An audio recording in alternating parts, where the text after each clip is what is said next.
கேரளா பார்டரில் தான் இருக்கும்.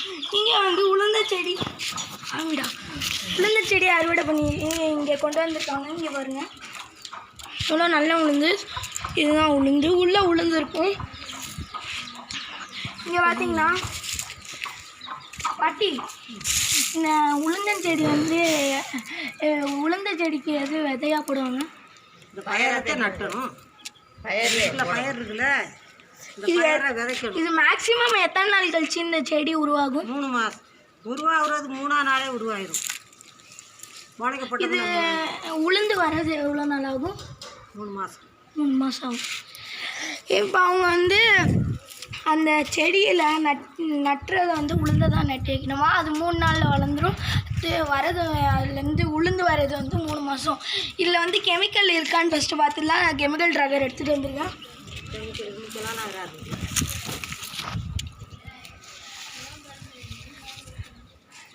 இதில் பார்த்தீங்கன்னா நீங்களே பாருங்கள், 0% கெமிக்கல். இது ஸ்ட்ரெயிட்டாக அறுவடை பண்ணி எடுத்துகிட்டு வந்திருக்காங்கன்னு நினைக்கிறேன். ஓகே, இதுதான் உளுந்த செடி. இது காட்டிலேருந்து எடுத்துகிட்டு வந்திருக்காங்க.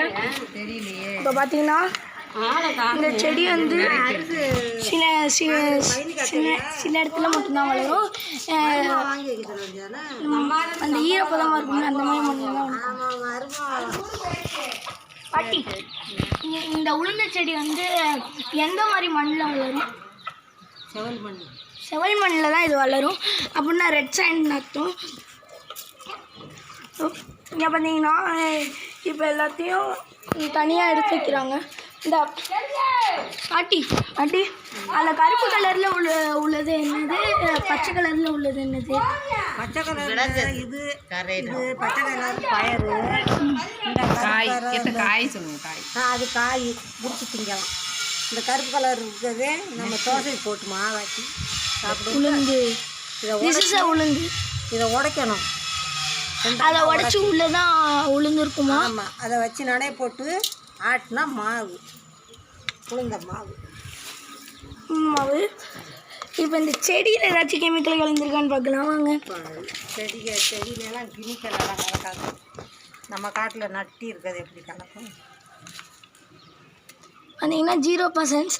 அதனால் இது ஸ்ட்ரைட்டாக காட்டில் வந்து எதுவுமே சேர்க்காம எடுத்துகிட்டு வந்திருக்கோம் போல். தேங்க்யூ, பாய் பாய்.